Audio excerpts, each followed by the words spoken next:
बिस्मिल्लाहिर्रहमानिर्रहीम। अस्सलाम वालेकुम नादरीन, आप यूट्यूब चैनल देख रहे हैं। मैं इमरान खान हूँ। जो मुज़ाकरात पाकिस्तान में हो रहे हैं, आप आने वाले दिनों में देखेंगे कि उन मुज़ाकरात से फ़रार की कोशिश की जाएगी और लगातार फ़रार की कोशिश आप होते हुए देखेंगे, क्योंकि PMLN को अब इस बात की समझ आ गई है कि अगर उन्होंने एस्टेब्लिशमेंट के दबाव में इन मुज़ाकरात को जारी रखा। देखें, पहले तो वो ख्वाहिशात का इजहार करते रहते थे कि PTI आए, आकर बैठे, हमारे साथ मुज़ाकरात करे। उसके नतीजे में वो एक ठप्पा चाह रहे थे, किसी तरह हमारे ऊपर ठप्पा लगे कि हम गवर्नमेंट हैं। लेकिन पाकिस्तान तहरीक इंसाफ उनको ये रूम नहीं दे रही थी। लेकिन पाकिस्तान तहरीक इंसाफ ये कह रही थी कि हम तो एस्टेब्लिशमेंट से मुज़ाकरात करेंगे जिन्होंने हमारा मैंडेट छीना है या जिन्होंने हमारे साथ जुल्म और बर्बरियत की है, जो एक्चुअली इस वक्त इक्तदार में है। बाद में पाकिस्तान तहरीक इंसाफ ने अचानक हामी भर ली। उन्होंने कहा ठीक है, हम इनसे भी मुज़ाकरात कर लेंगे, यही तो है एस्टेब्लिशमेंट के नुमाइंदे। ये बात इतनी सादा भी नहीं है। जब एस्टेब्लिशमेंट के बैकडोर राब्ते शुरू हुए पाकिस्तान तहरीक इंसाफ से, तो उनकी तरफ से यह दरखास्त की गई कि हमें फेस सेविंग दी जाए, और फेस सेविंग के लिए ज़रूरी है कि आपके लोग रिकॉर्ड के ऊपर जो हुकूमत है उसके साथ भी मुज़ाकरात करें। क्योंकि देखिए, कोई ना कोई कवर एस्टेब्लिशमेंट को चाहिए होता है। एस्टेब्लिशमेंट कभी भी ऐसा नहीं होता कि खुद ही मुज़ाकरात करके खुद ही चीज़ें तय कर ले। एस्टेब्लिशमेंट हमेशा सामने एक फेस रखती है कि जनाब ये चीज़ें यहाँ पे हो रही हैं और ये इस तरीके से जस्टिफाई हो रही हैं, हमारा कोई रोल नहीं है। हमेशा अपने आप को पीछे रखकर काम करते हैं। अब जब हुकूमत को मुज़ाकरात में आना शुरू हुआ तो हुकूमत को पता चला कि यहाँ पे तो हालात बहुत ख़राब है और पाकिस्तान तहरीक इंसाफ जो है वो पकड़ाई दे नहीं रही। ये पाकिस्तान तहरीक इंसाफ से मांग रहे हैं तहरीरी मुतालबात, कि तहरीक इंसाफ तहरीरी मुतालबात दे, ताकि बाद में उन तहरीरी मुतालबात को NRO का नाम दिया जा सके। मेरे ख्याल में तहरीक इंसाफ को अगर तहरीरी मुतालबात ज़्यादा ही ये मांग रहे हैं तो इनको इस तरह के तहरीरी मुतालबात दे जो पूरे पाकिस्तान की आवाज़ हो। जैसा कि आप इंटरनेट की बंदिश बंद करें, जैसा कि आप सोशल मीडिया के ऊपर पाबंदियां खत्म करें, जैसा कि आप झूठे मुकदमात पाकिस्तान के शहरियों पर डालना बंद करें, जैसा कि जितने शहरियों का आपने जो नुकसान किया उस नुकसान का अजाला करें, जितने लोगों की गाड़ियां तोड़ी है उनकी गाड़ियां वापस की जाएं, जितने लोगों को जुल्म और जबर का शिकार किया गया उन तमाम से माफी मांगे रियासत। यानी वो बहुत सारे ऐसे मुतालबात कर सकते हैं जो इखलाकी नौइयत से और इस नुक्ता नज़र से वो अवाम की नज़र के अंदर बड़े बुलंद किस्म के मुतालबात होंगे। तो इस तरह के मुतालबात भी पाकिस्तान तहरीक इंसाफ कर सकती है। हुकूमत जो है उसके लिए इस मुज़ाकरात में कुछ हासिल करना मुमकिन अब नहीं है, क्योंकि देखिए, हुकूमत के लिए मुमकिन तब था जब हुकूमत को ठप्पा चाहिए होता कि जनाब हम बैठे हुए, हम हुकूमत है। अब हुकूमत को यह पता चल गया है कि ये मुज़ाकरात हो ही इसलिए रहे हैं कि पाकिस्तान तहरीक इंसाफ को अब रास्ता देना है, क्योंकि दीवार से लगा लगा कर एस्टेब्लिशमेंट थक गई है। कितने ही बंदे इस काम पे लगा दिए थे। मैं उंगलियों के ऊपर आपको गिना सकता हूं कि बेशुमार ऑफिसर थे जिनको मैं जानता हूं, और वो इंटेलिजेंस के लोग हैं बेचारे। वो अच्छे खासे दहशतगर्दी में काम करना है, किसी और चीज पे, वो सारे सियासत पे लगे हुए थे, पहले भी लगे रहते थे। लेकिन इतनी बड़ी तादाद में ऐसी बड़ी एंगेजमेंट पाकिस्तान में कभी नहीं हुई। पूरा का पूरा जो आपका इंटेलिजेंस का ऑपरेटर्स है वो एक ही काम पे लगा हुआ था कि PTI नु तुम दो, PTI को पकड़ लो, PTI पे बयाना बनाओ, PTI की सोशल मीडिया, ये जनाब डिजिटल दहशतगर्द है, ये फलाने हैं, ये टमकाने। वो कर करके पाकिस्तान तहरीक इंसाफ पे पूरी इंटेलिजेंस का बेड़ा गर्क करवा लिया, लेकिन पाकिस्तान तहरीक इंसाफ काबू नहीं आई। अब तहरीक इंसाफ को रास्ता देना है, तो रास्ता देने के लिए एक पॉलिटिकल सोल्यूशन के तौर पर सियासी जमातों को आपने सामने बैठा दिया है। सऊदी अरब वाले बयान से भी अब मना कर दिया गया। जो मेरे पास इंफॉर्मेशन है वो ये है कि सऊदी अरब वाला बयान जो है वो उल्टा हुकूमत के गले पड़ गया, बल्कि हुकूमत को डांट पड़ी है कि आप इस किस्म के स्टेटमेंट्स क्यों दिलवा रहे हैं, सऊदी अरब को आप अपने अंदरूनी मामलात में क्यों घसीट रहे हैं। अगर कोई बैकडोर चैनल से या कोई पीछे रहते हुए कहीं पे कोई एक आधी मदद कर सकता है, कोई एक आधा जुमला बोल सकता है, तो ठीक है, आप वो मदद हासिल कर लें।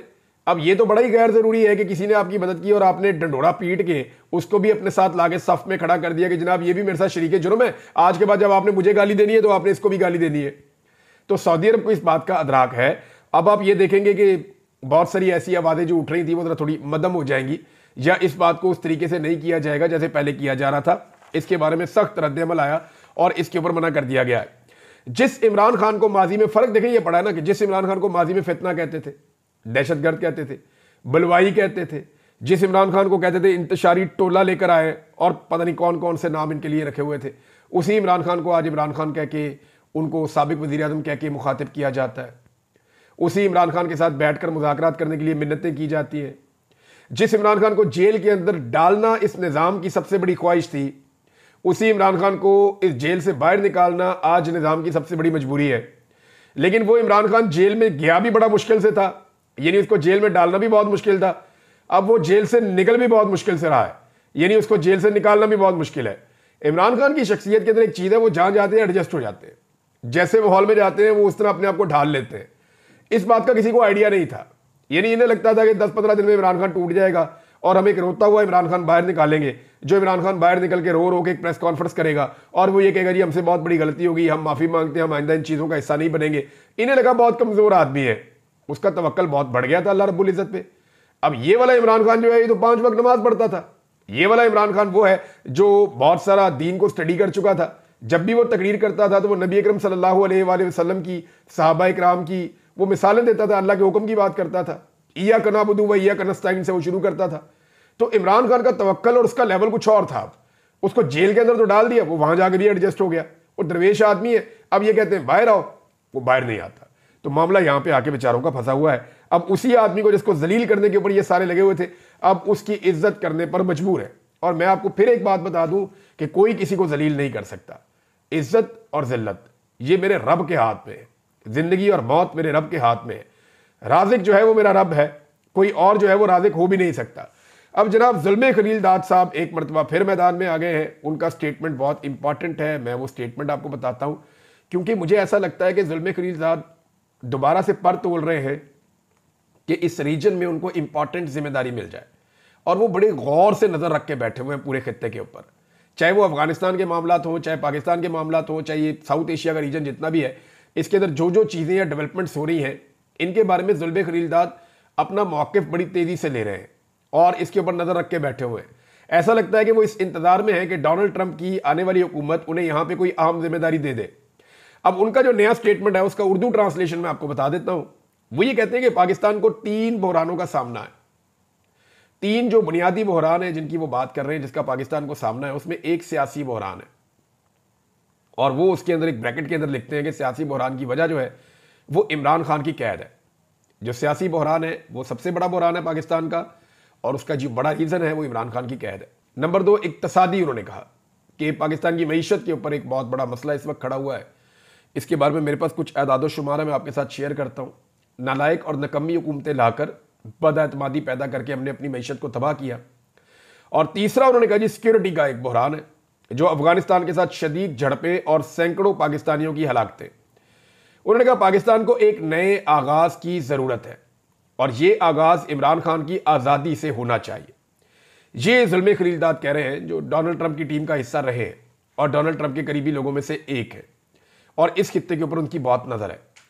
ज़ुल्म खलीलदाद का अगर पूरा स्टेटमेंट आप देखें तो वो कहते हैं पाकिस्तान को 3 बहरान है, एक सियासी है, एक इक्तसादी है और सिक्योरिटी है, और इन तीनों के होते हुए पाकिस्तान को एक नई शुरुआत की जरूरत है, और वो जो नई शुरुआत है वो इमरान खान की आज़ादी से होनी चाहिए। ये ज़ुल्म खलीलदाद ने कहा। अगर ये शख्स इस खित्ते के अंदर दोबारा किसी अहम ड्यूटी पे आता है तो ये पाकिस्तान की हुकूमत के लिए और स्टैब्लिशमेंट के लिए कोई अच्छी खबर नहीं होगी।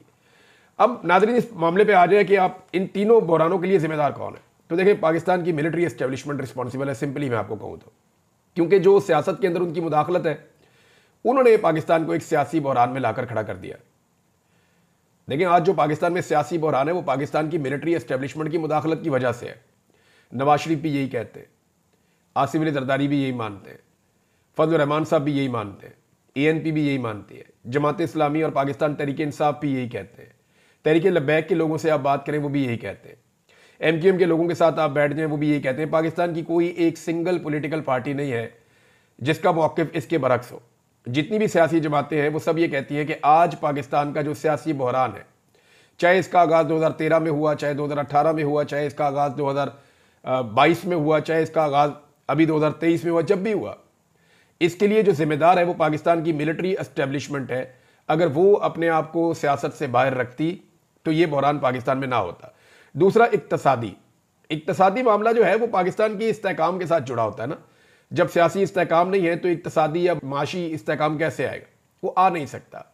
उसके लिए भी रिस्पॉन्सिबल भी पाकिस्तान की मिलिट्री एस्टेब्लिशमेंट है कि वो एक ऐसी हुकूमत बना देते हैं पाकिस्तान में जिनसे लोग प्यार ही नहीं करते, जिनसे लोग बात ही नहीं करना चाहते, उनकी शक्लें नहीं देखना चाहते, तो फिर लोगों का एतमाद मुतज़लज़ल हो जाता है, फिर इस्तेहकाम नहीं आता और मईशत आपकी ख़राब हो जाती है। और तीसरा सिक्योरिटी का इशू है, तो खालिसतन मिलिट्री एस्टेब्लिशमेंट का इशू है और इसकी हमने हमेशा गलत हैंडलिंग की है। हम पराई जंगों का हिस्सा बनते रहे हैं, हमने इस मुल्क के अंदर बेशुमार ड्रोन हमले करवाए हैं, बेशुमार ऐसे लोग हैं जो इस जंग का हिस्सा सिर्फ इसलिए बन गए कि उनके प्यारे मारे गए थे और वो अब मरने मारने पर उतरे हुए हैं। तो ये एक बड़ी लंबी जंग है, बहुत सारे लोगों के बहुत सारे मफादात भी है यहाँ पे, बहुत सारे ऐसे फितने भी हैं जिनके बारे में गवर्नमेंट और जो मिलिट्री है वो ये कहती रहती है, लेकिन इसके लिए भी जो रिस्पॉन्सिबिलिटी आती है अमन व अमान के क़याम के बारे में, वो कुछ गलत पॉलिसीज भी हैं पाकिस्तान की, कुछ गलत हालात भी हैं पाकिस्तान के, कुछ आलमी दबाव भी है और कुछ साजिशें भी हैं। इन सारी चीज़ों को आप इकट्ठा करें तो वहाँ पे भी रिस्पॉन्सिबिलिटी मिलिट्री एस्टेब्लिशमेंट। तो अगर मिलिट्री एस्टेब्लिशमेंट अपने रोल को अपने काम तक महदूद कर ले, यानी हमने किसी और के काम में मुदाखलत नहीं करनी, सियासतदान जाने सियासत जाने, हमने मुदाखलत नहीं करनी, मुल्क जैसे चलना है वो अवामी मैंडेट वाली हुकूमत जाने, हमने उसके अंदर कोई मुदाखलत नहीं करनी, हमने सिर्फ अपना काम करना है, बाकी कारोबार कैसे चलता है उससे हमारा कोई ताल्लुक नहीं है। अगर मिलिट्री एस्टेब्लिशमेंट यहां पे इस तरफ जाती है तो ये 3 मसाइल आपके हल होने शुरू हो जाएंगे।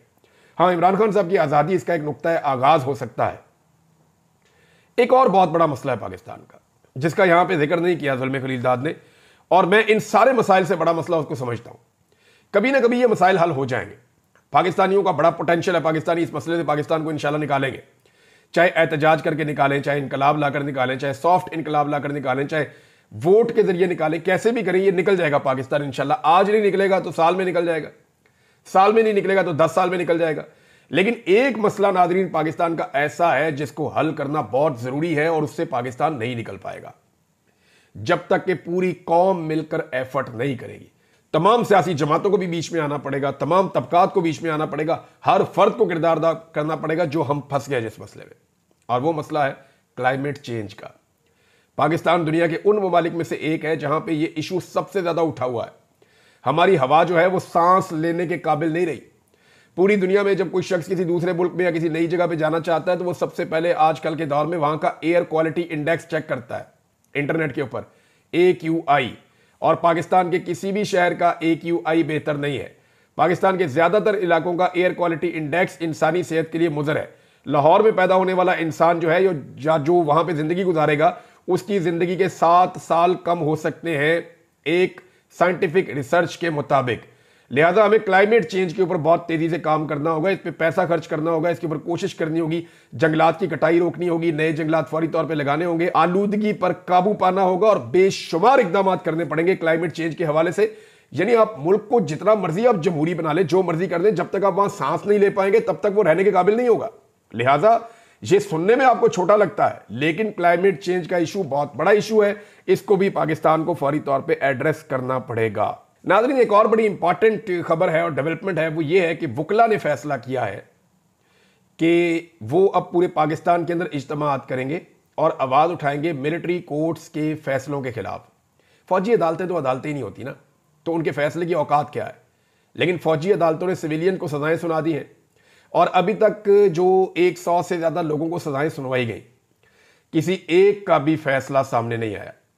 वो बेचारों ने जो रहम की अपीलें की थी या उनसे करवाई गई थी वो तो सामने आ गई फटाफट, आर्मी चीफ के दफ्तर से लीक हो गई, लेकिन जो फैसला है वो अभी तक लीक नहीं हुआ। कोई एक फैसला भी सामने नहीं आया कि किस बुनियाद के ऊपर किस मुलजिम को क्यों सजा दी गई और उसका जुर्म क्या था, ताकि वो बेचारे जाके अपीलें करें। तो उन्हें कहा जा रहा है कि अपीलें छोड़ो, रहम की अपीलें करो, वहां से हम आपको छोड़ देते हैं, आप अदालतों में अपीलें ना करो। लेकिन वो फैसले सामने आने चाहिए, पता चलना चाहिए। वकला ने, जो खासतौर पे इंसाफ लॉयर फोरम है, उन्होंने ये ऐलान किया है कि पूरे मुल्क में मिलिट्री कोर्ट के फैसलों के खिलाफ अब इज्तिमात मुनक्कद किए जाएंगे और इसके हवाले से वकला में और सोसाइटी में जो है वो अवेयरनेस फैलाई जाएगी। एक और चीज़ आपको बड़ी अजीब बताता हूँ नाज़रीन, इमरान खान साहब का जो अलकादर यूनिवर्सिटी वाला एक फैसला है वो 18 दिसंबर को महफूज हो गया था और ये कहा गया था कि 23 दिसंबर को सुना दिया जाएगा। 23 को पता चला कि जज साहब नहीं सुना रहे, 6 तारीख को सुना दिया जाएगा क्योंकि मुज़ाकरात चल रहे थे। 6 को पता चला जी मुज़ाकरात क्योंकि और आगे चले गए हैं, अब 6 का पता चल रहा है, अभी भी नहीं सुनाया जा रहा। यानी आप अंदाजा करें कि पाकिस्तान तहरीक इंसाफ के साबिक वज़ीर-ए-आज़म इमरान खान साहब जो हैं उनका केस चला अदालत में और पहले फैसला महफूज हुआ, फिर जब सुनाना था तब नहीं सुनाया, लंबी डेट दी गई, अब जब दोबारा सुनाना है तो तब नहीं सुनाया जा रहा, फिर डेट देने की बात हो रही है। और मजे की बात यह है कि पाकिस्तान की जो मिलिट्री एस्टेब्लिशमेंट से खबर लेने वाले सहाफ़ी हैं जो उनके बहुत करीब हैं, उन्होंने ये पहले बता दिया था। यानी जज ने या जो जुडिशियल सिस्टम है उसने नहीं बताया, इमरान खान के वकीलों को नहीं पता, जो कोर्ट रिपोर्टर थे उनको नहीं पता, वो बेचारे इस बारे में जानते ही नहीं है, उन्हें पता ही नहीं है कि जनाब क्या फैसला हो रहा है या ये फैसला आएगा या नहीं आएगा, वो नहीं जानते। लेकिन जो मिलिट्री एस्टेब्लिशमेंट को कवर करने वाले या उनके करीब रहने वाले जो सहाफ़ी हैं वो इसको ब्रेक कर देते हैं जनाब कि 6 तारीख को भी फैसला नहीं आ रहा। आप अंदाजा करें, क्या ये फैसला अदालत में लिखा जा रहा है या मिलिट्री एस्टेब्लिशमेंट इस फैसले को लिख रही है? मेरे दिमाग में ये सवाल इसलिए आया कि वो जो रिपोर्टर है वो कोर्ट को रिपोर्ट नहीं करते, वो रिपोर्टर रिपोर्ट करते हैं मिलिट्री एस्टेब्लिशमेंट को, उनके ताल्लुकात वहां पे, वहीं से खबरें लेते हैं। अब जनाब वो ये कह रहे हैं कि फैसला फिर नहीं आना। ये यहां बेचारे जो कोर्ट रिपोर्टर थे वो एक दूसरे से पूछ रहे हैं यार ये कैसे आ गई खबर। तो उन्होंने कहा जी अदालत को तो पता ही अभी कुछ नहीं है, इवन जो अदालती अमला है उससे राब्ता किया गया, उन्होंने कहा जी हमें भी नहीं पता। तो ये अब इंसाफ के ऊपर या निज़ाम इंसाफ के ऊपर बड़े सवालात पैदा हो जाते हैं कि जजेस के फैसले कैसे हो रहे हैं, कौन करवा रहा है, कहां से लिखे जा रहे हैं। तो इस किस्म के जब फैसले आते हैं ना, वो लिखे हुए भी ऐसे होते हैं कि हाई कोर्ट में जाके फौरी तौर पे उड़ जाते हैं। इससे पहले जो 4 सजाएं इमरान खान साहब को जेल से दी गई हैं, वो चारों इसी तरह उजलत में दी गई हैं, और वो चारों फारिग हो गई बाद में जब वो हाई कोर्ट के अंदर पहुंची, मामला वहां पे आए। और वो जो एक फैसला है खास तौर पे साइफर वाला, जिसके ऊपर बड़ा बुलंदोबांग दावे किए गए थे, वो तो जस्टिस आमिर फारूक साहब ने फारिग कर दिया, जो कभी इमरान खान साहब को रिलीफ देने का वो सोच भी नहीं सकते, वहां से फारिग हो गया। तो पाकिस्तान पीपल्स पार्टी ने नादरीन एक नया काम शुरू कर दिया है और इसको कहते हैं नूरा कुश्ती। नूरा कुश्ती पाकिस्तान पीपल्स पार्टी ने शुरू की है कि जनाब हुकूमत हमें एतमाद में नहीं लेती, हम उन्हें हुकूमत को सपोर्ट दी हुई है, हम हुकूमत से अपनी सपोर्ट वापस ले सकते हैं। ये सारी गोंगलुओं से मट्टी झाड़ रहे हैं। जब फॉर्म 47 लिया तब तो आप एतमाद में थे, जब इद्दत वाला केस हुआ तब भी पीपल्स पार्टी एतमाद में थी, जब गोलियां चलाई गई तब भी पीपल्स पार्टी एतमाद में थी, चादर और चार दीवारी का तकद्दुस पामाल हुआ उस पर भी एतमाद में थी, खवातीन और बच्चों को अगवा किया गया उस पर भी एतमाद में थी, तशद्दुद और जबर के ऊपर भी एतमाद में थी, ब्रूट मेजॉरिटी बकौल बिलावल के उस पर भी एतमाद में थी, डंडे वाली जमहूरियत बकौल बिलावल के उस पर भी एतमाद में थी, एमएनएस को अगवा किया गया उस पर भी एतमाद में थी, कौमी असम्बली और पार्लियामेंट लॉजिस पर हमले हुए उस पर भी एतमाद में थी, खैबर पख्तूनख्वा हाउस पर हमला हुआ उस पर भी एतमाद में थी, 2 दफा वज़ीर आला खैबर पख्तूनख्वा के साथ क्या हुआ उस पर भी एतमाद में थी, डी चौक पर गोलियां चली उस पर भी एतमाद में थी, हाई कोर्ट में तोड़फोड़ करके साबिक वजीर आजम को गिरफ्तार कर लिया गया उस पर भी एतमाद में थी, जबरी गुमशुदगियों पर भी एतमाद में थी, सिंध में पूरे पाकिस्तान के मुकाबले में सहाफियों पर सबसे ज्यादा जुल्म और जबर रिपोर्ट हुआ 2024 में उस पर भी एतमाद में थी, इंटरनेट को स्लो किया गया, बंद किया गया उस पर भी एतमाद में थी, और सोशल मीडिया की बंदिश पर भी एतमाद में थी। अब ये आ गए गोंगलुओं से मट्टी झाड़ दें। इन्हें पता है कि बैनुल अक़वामी सतह पर आवाजें उठ रही हैं, ये जमहूरियत की दुश्मनी हुई है पाकिस्तान में, बेड़ा गर्क किया गया हर चीज का। तो अब वो बिलावल जो हर जुल्म और जबर का हिस्सा है वो आ गया मैदान के अंदर कि नहीं जी मैं इसका हिस्सा नहीं हूं। ये पीएमएलएन वाले थोड़े दिनों में बताएंगे कि बिलावल किस जुर्म में कितना शरीक था और शरीके जुर्म था, लिहाजा ये बरी जिम्मा इस सारे मामले से नहीं हो सकता। हुकूमत ने नाज़रीन बड़े अजीबो गरीब दावे किए थे। यानी इस हुकूमत का दावा था कि यानी ऐसे ऐसे दावा किए कि अगर आप इकट्ठा करें तो $100 अरब से ज्यादा की इन्वेस्टमेंट बनती है जो पाकिस्तान में अब तक आ चुकी है। ये अखबारी खबरों के मुताबिक मैं आपको बता रहा हूं। अगर आप अखबारी खबरें देखें तो ये सऊदी अरब से आए जनाब $50 अरब की इन्वेस्टमेंट सऊदी अरब से आ रही है। फिर जनाब यूएई से आए जी $10 अरब की इन्वेस्टमेंट यूएई से आ रही है। जनाब चाइना गए जी इतने अरब डॉलर की चाइना से इन्वेस्टमेंट आ रही है। बैनुल अक़वामी दौरों में कोई बंदा करीब से गुजर जाता था ना, किसी अमीर मुल्क का वजीर आजम या सदर, तो ये फौरी तौर पे फोटो खींच के खबर लगा देते हैं जनाब इतने अरब डॉलर इस मुल्क से भी आ रहे हैं। यानी वो कहते हैं ना कि बातें करोड़ों की और दुकान पकौड़ों की। या मियां नवाज शरीफ ने एक दिन सुनाया था कि पल्ले नहीं तेला दे कर दी मेला मेला, ये वो वाला मामला। यानी कोई इन्वेस्टमेंट पाकिस्तान में नहीं आ सकी और जो पैसा पाकिस्तान में आ रहा था उसका इन्होंने खुद बेड़ा गर्क किया। और कैसे किया कि $1.62 अरब, ये वो पैसा है जो एक साल में ये आईएमएफ से नहीं ले सकते। $1 अरब के लिए कभी आईएमएफ के पाँव पकड़ते हैं, कभी वर्ल्ड बैंक के पाँव पकड़ते हैं, कभी एशियन डेवलपमेंट बैंक के पाँव पकड़ते हैं, कभी यूरोपीय यूनियन में जाते हैं, कभी कहीं जाते हैं, ये उधार पैसे दे दो हमने अपने बैंकों में रखने हैं। और ये पैसा बाहर से पाकिस्तान आ रहा था $1.62 अरब, यानी $1 अरब और 62 करोड़ डॉलर। इतनी बड़ी रकम जो है वो पाकिस्तान में आ रही थी और उसका सिर्फ नुकसान इन्होंने कर लिया इंटरनेट बंद करके अपना जिद और अपना शौक पूरा करने के लिए कि जी इंटरनेट को इस्तेमाल करके नौजवान हमसे सवालात करते हैं, हमसे सवाल पूछते हैं, हमें हकायक दिखाते हैं, हमें आईना दिखाते हैं, हमें अपनी शक्ल पसंद नहीं है, लिहाजा अब इंटरनेट ही बंद कर रहे हैं। यानी ये तो ऐसे ही ना, इंटरनेट को बंद करना ऐसे है कि आपको शीशा पसंद नहीं है तो आप शीशा तोड़ दें, जनाब ना होगा शीशा ना मुझे मेरी शक्ल नजर आएगी। तो इंटरनेट भी ऐसे ही है, जो सोसाइटी जैसी होती है ना वैसे ही उसका इंटरनेट होता है। जितना गुस्सा उस सोसाइटी के अंदर होता है, जितना रद्द अमल उस सोसाइटी के अंदर होता है, वो सारा आपको इंटरनेट के अंदर नजर आता है। ऐसा क्या हो गया कि 3-4 साल पहले जो लोग इस मुल्क में हीरो हुआ करते थे, जिनके लिए कहानियां सुनाई जाती थी, वो लोग सबसे बड़े विलन बन गए। ऐसा क्या हो गया? बात यह है कि यही सोशल मीडिया ना, तब भी यही था। तो जैसा आपने किया उसका रद्देअमल सोशल मीडिया पे आया। अब सोशल मीडिया को बंद करके बजाय वो रद्देअमल को कंट्रोल करते, पाकिस्तान की इकोनॉमी को तबाह कर दिया। जितना पैसा मांगने के लिए मिन्नत और तरला किया जाता है, उससे ज्यादा पैसे का नुकसान करवा लिया 1 साल के अंदर। और पाकिस्तान के जो इसके अंदर कारनामे हैं वो मैं आपको अगले वीलॉग में बताऊंगा। ये कुछ चीजें हैं मेरे पास जो मुझे आपके साथ शेयर करनी है, लेकिन यहां पे इसको रोक लेते हैं। अब तक के लिए इतने, अपना ख्याल रखिएगा, अपने चैनल का भी। अल्लाह हाफिज़।